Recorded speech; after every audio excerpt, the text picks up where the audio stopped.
Well, good afternoon to everyone, and thanks to all of you for being here, and thanks to all of you that are either watching online or on television. We have done about 70 of these briefings since Virginia's first COVID appeared on March the 7th of 2020. And it will be our final briefing because this is our last week together. I'll have more to say about that in just a moment. Today we're going to be taking additional steps as we fight this virus, and I'll talk more about that in a moment as well. But first, I want to take a moment to remember where we have been, talk about where we are today, and think about where we're going as a Commonwealth. It has been a long 22 months for all of us. We've been worried, we've been scared, angry, sad, and a lot more, sometimes all at once. It has been a roller coaster, and we're not built for this kind of uncertainty for this long. It has been hard on everyone, to include our children and their families. These 22 months sometimes have brought out the worst in people. It's been heartbreaking to watch people lash out and hurt each other. That is very painful to see. But more often, these times have also brought out the best in people. I've watched people helping and caring for one another in big ways and small ways, especially our nurses, our doctors, our frontline workers. It reminds me why I chose medicine as a career, and it has been heartwarming to see. On behalf of a very grateful Virginia, to all of you I say thank you. Now, it is painful to see COVID cases numbers rising. Once again, this started around Thanksgiving, and cases are now very high, higher than they have ever been, in fact. I'd like you all to pay attention to this first slide. I want everyone to understand that today's situation is very different from a year ago. Case numbers are high, yes, and that's a reason for concern, but not a reason for panic. And let's talk about why. For these 22 months, we've all focused on the number of cases. It has been one of the defining data points that we've used.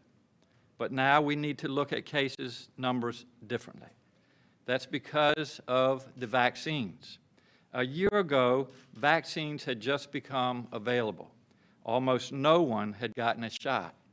Today, more than 14 million shots have been given in Virginia.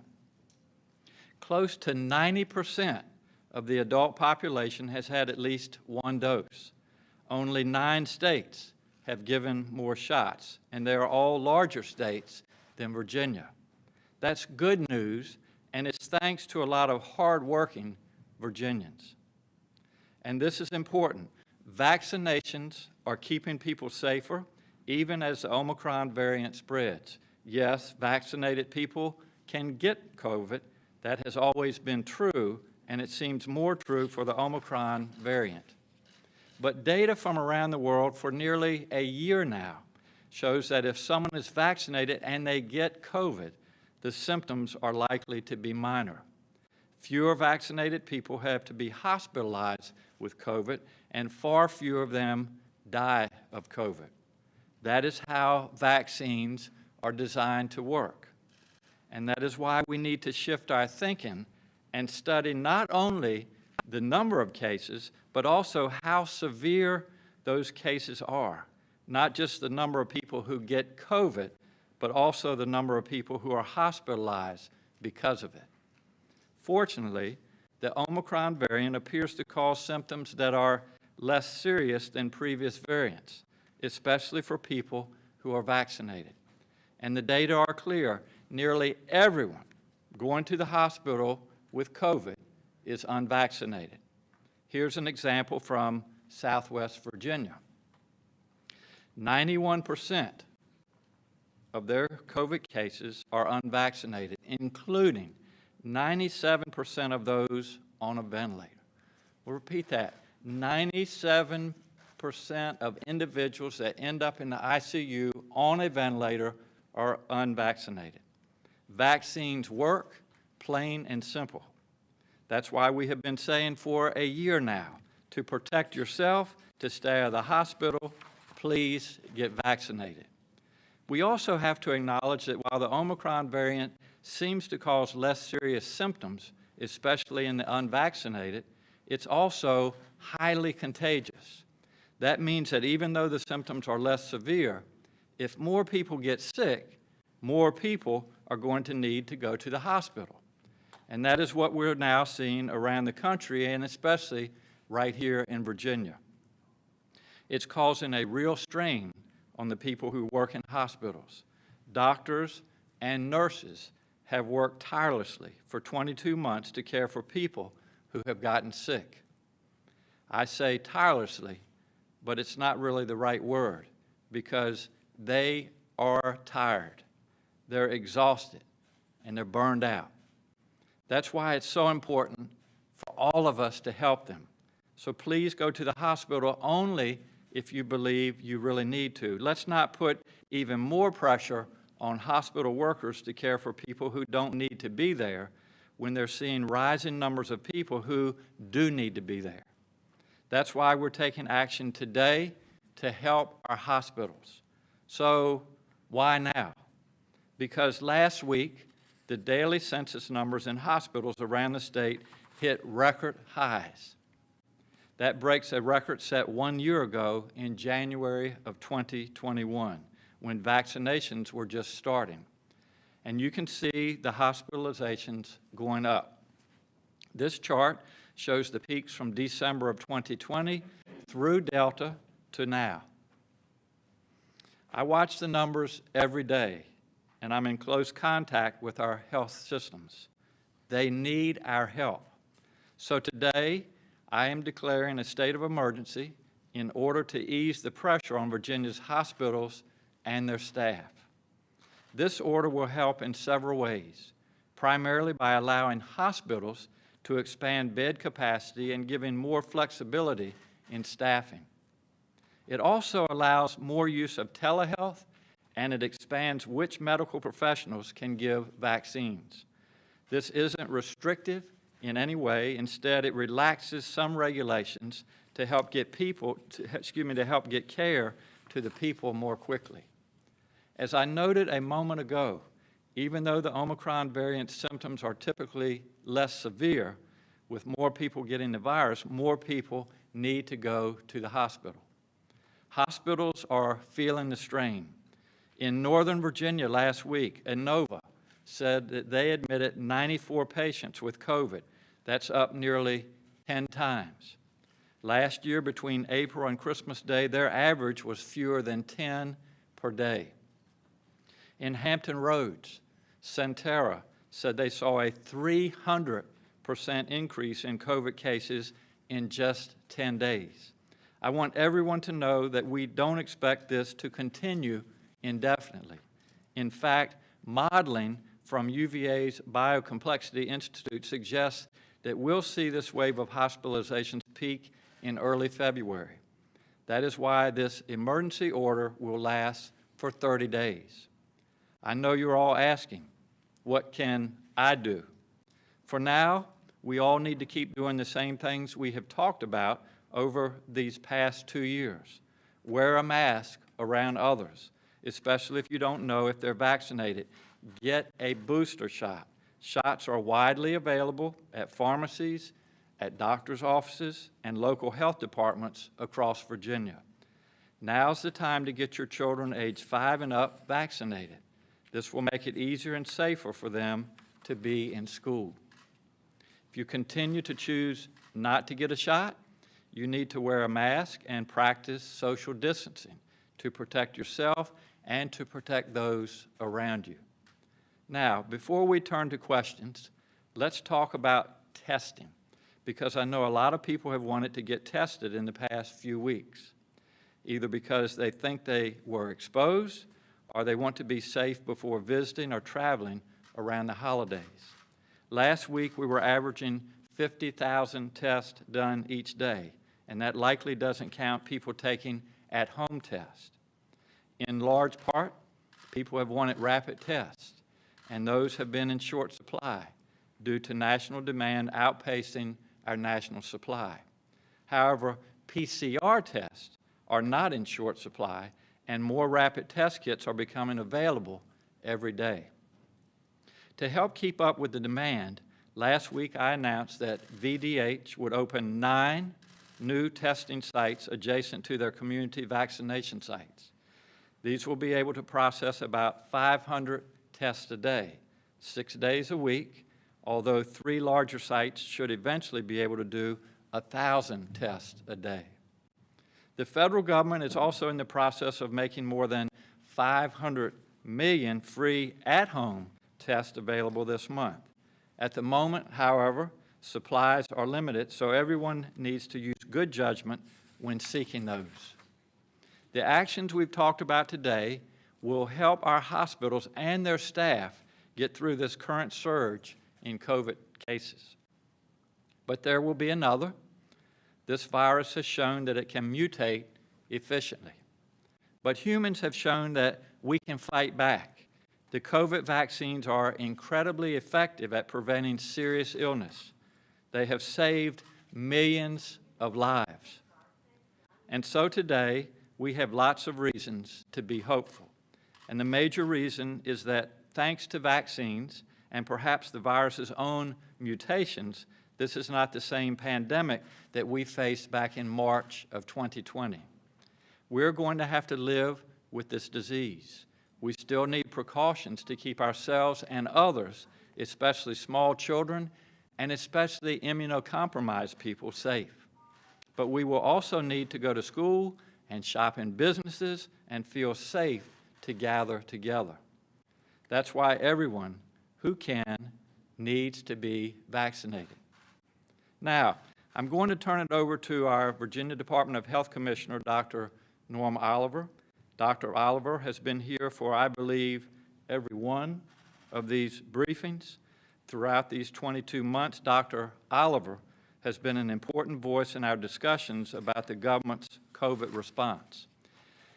I want to take this opportunity to thank him, as well as Dr. Lillian Peek, Laurie Furlano, Karen Remley, who helped with our testing, and the whole Virginia Department of Health team for their countless hours of work and worry.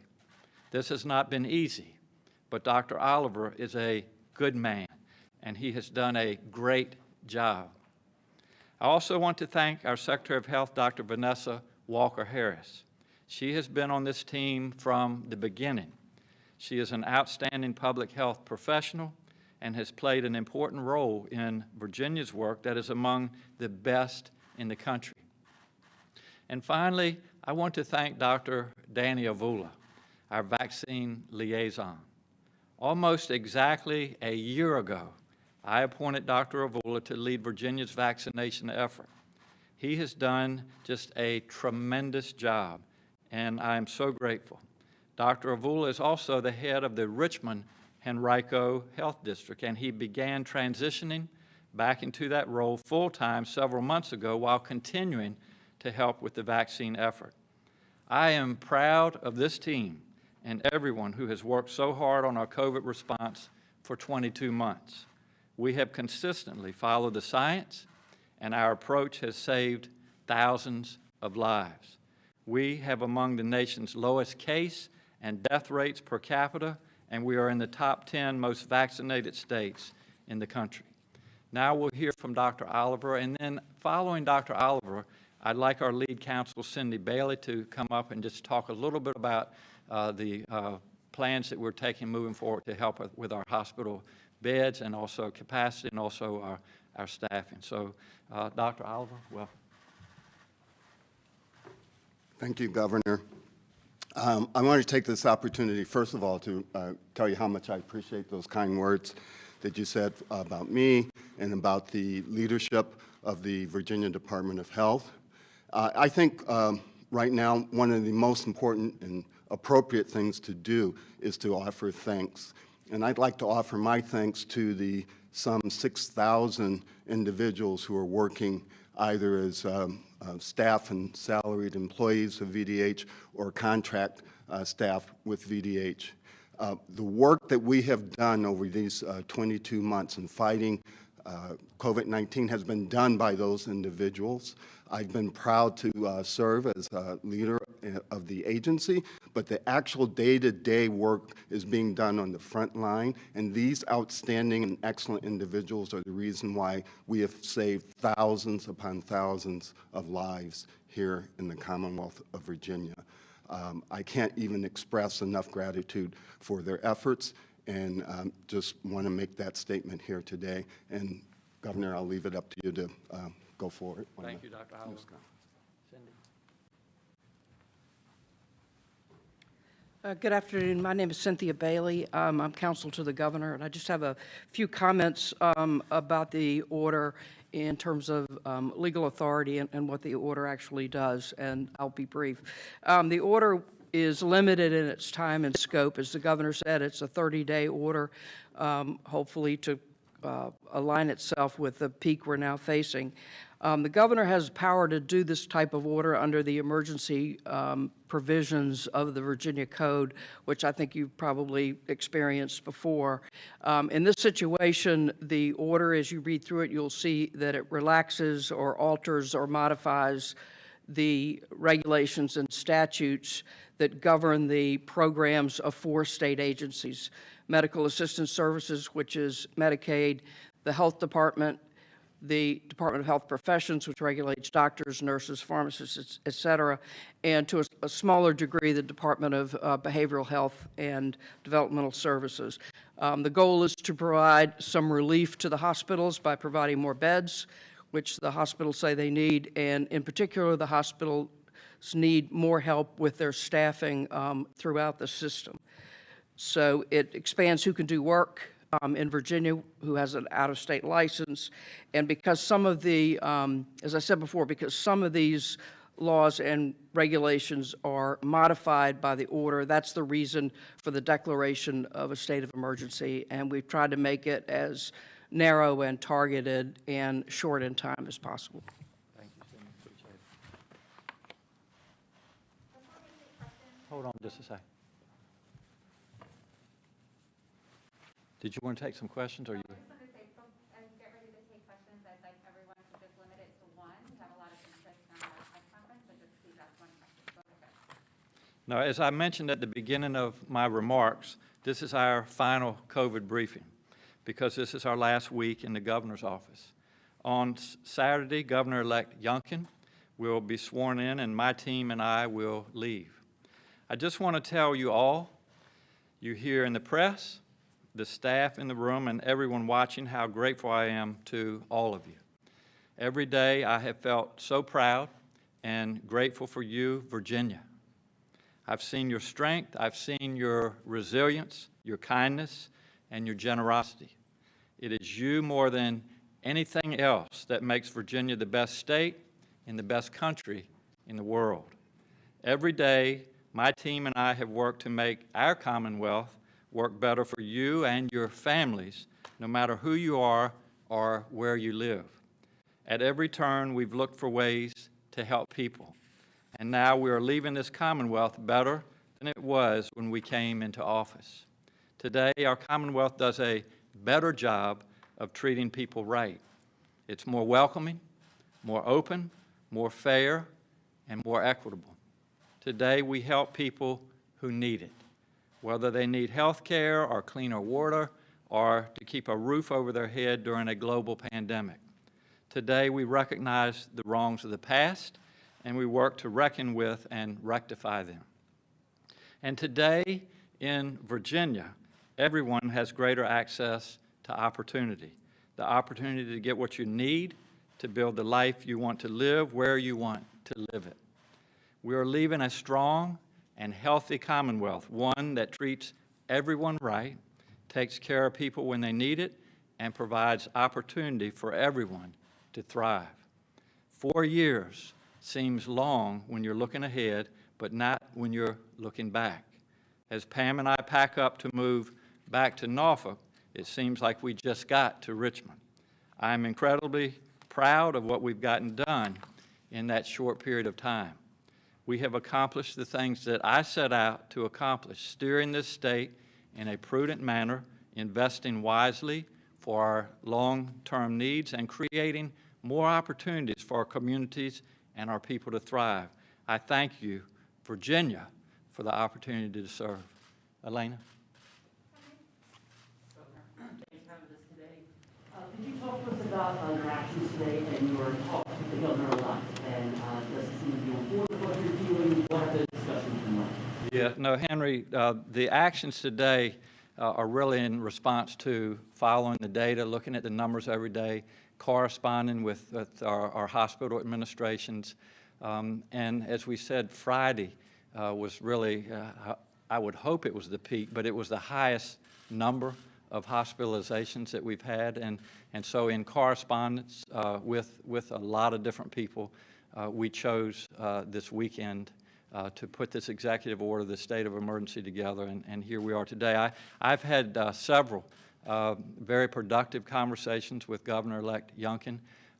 He realizes that, and he has communicated also with the hospitals, and really our goal, Henry, and I think for all of Virginians to know, is that we want this process to be consistent. We want to, as best we can, be on the same sheet of music so that when we turn over the keys on Saturday, Virginians will continue to get good access to testing, access to vaccines, and also access to hospitalizations as needed. So we've had conversations, as have our staff. And the other thing I would point out, and certainly not to compare, but perhaps we should compare to what happened in Washington a year ago. This transition has been much more efficient. There's been a lot better communication, and that's the way it should be. That's what makes democracy strong. And Governor-elect Youngkin and his staff, they know from conversations that I've had, I want his administration to be successful, because when they're successful, Virginia will be successful. Bill Atkinson, the Petersburg Press Index. Yes, thank you very much. Governor, a question following up on what you were talking about, the testing sites around Virginia. Do you foresee any chance that they will eventually be expanded to cover some areas and bring some testing sites in some places such as Petersburg and the Crater Health District, where the virus has traditionally been a higher numbers and the access to the vaccine has not been as great?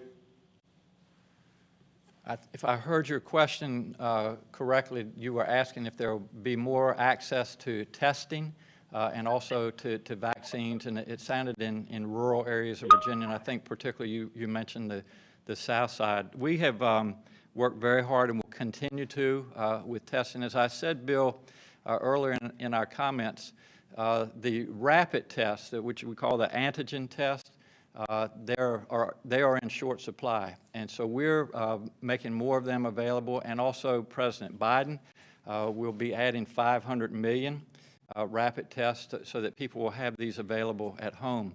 As far as the PCR testing, which is a more accurate test, we have plenty of supply, but because people have been sick, because the staff has been down, we haven't had the numbers of testing that we would like. But we're opening up more testing centers around Virginia, especially in rural Virginia. And as we've always said, especially with vaccines, we are taking the vaccines to the people. We have mobile units doing everything that we can to make sure that everybody has access. And while the testing is important, while masking is important, while distancing, washing our hands is important, I will take this opportunity to reiterate the only way that we're going to get this pandemic behind us in the rearview mirror is for everybody to roll up their sleeve and get a shot. I know a lot of Virginians, and I commend you all.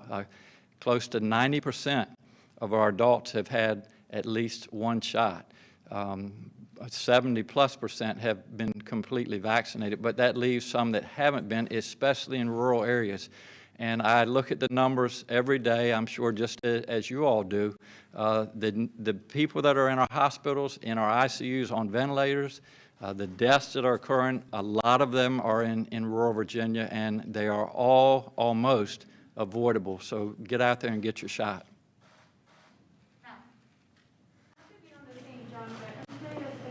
We're facing the peak now, 2019 for test for weeks. Why is it taking so long to get the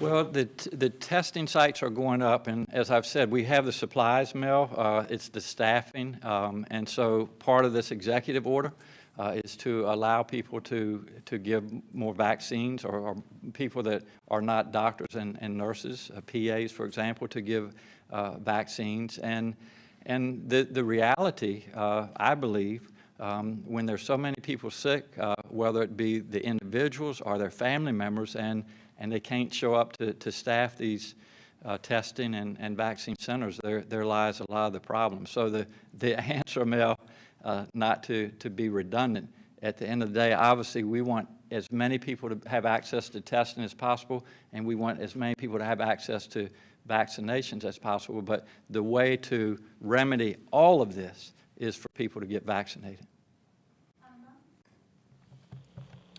Patrick Larson, VPM. Hey, Governor. Just given the strains that we're seeing on school systems around the Commonwealth, including in Virginia Beach and Richmond, where, in Virginia Beach, we're even seeing some schools going back to virtual learning. I'm just wondering what your stance is on a return to virtual learning statewide, if that's something you all have considered or not. So I think the question, are we returning to virtual learning? And what I would say, the answer to that is no. We know that our students learn best in the classroom. That's where they're safest. We know that the law, the Code of Virginia, says that we are to follow the CDC guidelines, which is what we've been doing. So that means children in our schools will wear masks. We want our children to be in school, but we also want them to be there safely and responsibly. And I would take this opportunity to say that we have a vaccine available that's safe and reliable for 5 and above. And to date, we've had around 30% of our families that have chosen to vaccinate those that are over 5 years of age. But I would really encourage you all to take this opportunity to get your children vaccinated. Again, they may still get COVID, but if they do get COVID and they've been vaccinated, their outcome will be much improved. And again, as a pediatrician and returning to my practice on Monday, we are seeing very high numbers of children with COVID-19, and the best way to keep them out of the hospital is to get them vaccinated.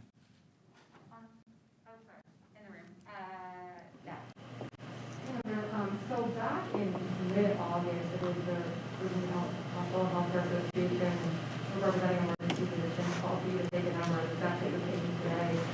So why wait until the hospital census numbers are so high at the point where it's a new record to go ahead and declare the state of emergency? Well, Jackie, there are a lot of variables, a lot of factors that go into the decision, and it also go into the staffing and bed capacity issues that we're having. Again, I have been following the data and the science from day one of this. I've been in communication with our hospitals. Our ERs are being inundated as well. And so, I've looked at the numbers. Again, we had a peak on Friday, and we worked over the weekend putting this emergency order to state of emergency and executive order together, and that's the decision that we made. Why not do it before that, though? I made the decision on Friday. Inside Nova. Hello, Governor. We'd just like to know if there's one thing you could have done differently during the pandemic response, what would that have been? The question is, what would we have done differently? I think we can also always look back and say what we did well, what we could do better. But I would just take this opportunity to say that I am so proud of these individuals behind me. I'm proud of the doctors, the nurses, the volunteer medical corps, everybody that has stepped up and worked day in and day out to keep Virginians safe and healthy. This virus, our first case, was on March the 7th of 2020. There was so much unknown at that time. Governors and healthcare systems were literally competing for PPE. We were ordering supplies from other countries. We didn't know if we were going to get it. We didn't know what we were going to get.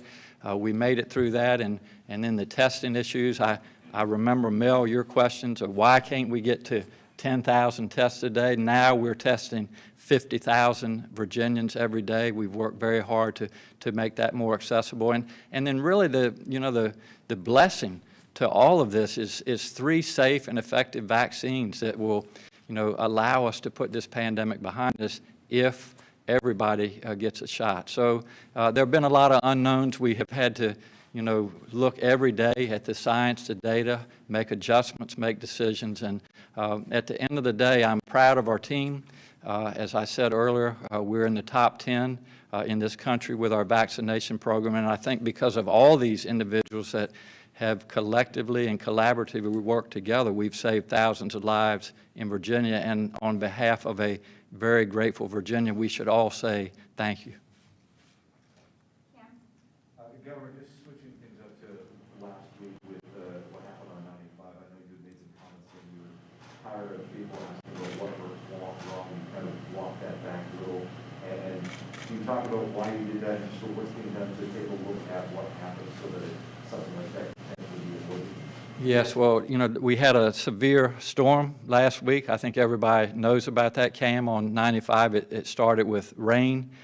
We were unable to pre-treat our roads because of the rain. It then turned into a slushy snow of up to close to 10 to 12 inches, especially in the Fredericksburg area, that then after midnight turned into a block of ice, literally. And so a lot of people were stuck and stranded on our highways. I regret that. I am fortunate, and I think we all are fortunate, that nobody lost their lives. There were no injuries, as best I can tell, on 95. And I commend, Cam, the members of the state police, the VDOT individuals, the emergency management individuals that were working diligently through the night, helping these motorists, making sure that they had blankets, making sure that they had water. Some of them needed medicine. Are there things that we can learn from this? Absolutely. And after any incident like this, we do an after study and look at what we did well, what we could do better, and they're in the process of doing that now. And I think we'll be able to offer that not only to the Department of Transportation, the state police, the emergency management, but to the people of Virginia to make sure that we don't get into that situation again.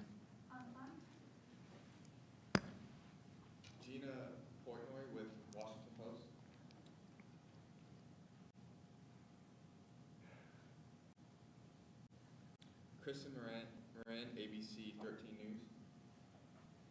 Hey, Governor, you just said to remedy this pandemic, folks need to get vaccinated. And as cases are surging, we still have a lot of folks unvaccinated, especially in our corner of the Commonwealth near Lynchburg. With those final days left in office, is there anything you and your team will try to do, any final push to try and change the minds of those who don't want to get vaccinated? Well, it's a great question. I think the question is, what can we do to encourage more people to get vaccinated? And I think a lot of people have made up their minds. Certainly as a doctor, I'll be back in my practice on Monday. If there are individuals that have questions, families that have questions, I'll be glad to walk them through that. And I would encourage all of the other providers and nurses, PAs, nurse practitioners, all of those folks to communicate. I think it's also important that we continue to have community leaders, people of faith, that reach out to their congregations and just, again, encourage everybody and meet them, if you will, where they are, answer their questions, answer their concerns, and encourage them to get vaccinated. That's the way we'll put this pandemic behind us. Governor, does this order address whether infected but asymptomatic healthcare workers can return to work without isolating? If not, what's the state's current guidance on that, and our hospitals asking for change? No, it doesn't change any of that. And we're following the CDC guidelines and in that regard. This. We've seen some states move to allow that. Yeah, no, this targets our bed capacities and our staffing challenges. All right, Andre, last question. Governor, how are you doing today? I'm well. Thank you for asking, and you?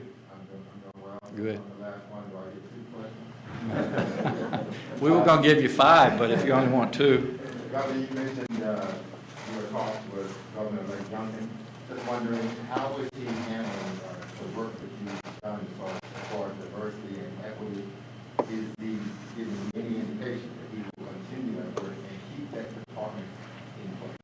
Yeah, no, Andre, I'm proud of where we are in Virginia. As I said earlier, I believe Virginia is better now than it was 4 years ago, and especially in the area of inclusivity and embracing diversity and being a welcoming state. That's the right way to treat people. It's also good for business, by the way. Businesses, when they look at expanding in Virginia and coming to Virginia, they appreciate the fact that that Virginia is open. In general, Andre, I would say that I think that the governor-elect and his administration have a wonderful opportunity ahead of them.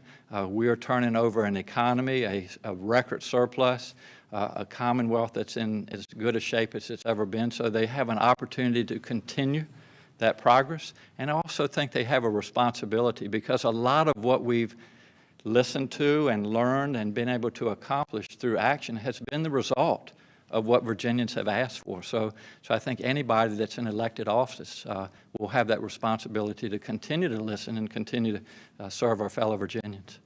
You had another question. Yeah, just on a lighter note, will you miss your faithful press corps, Governor?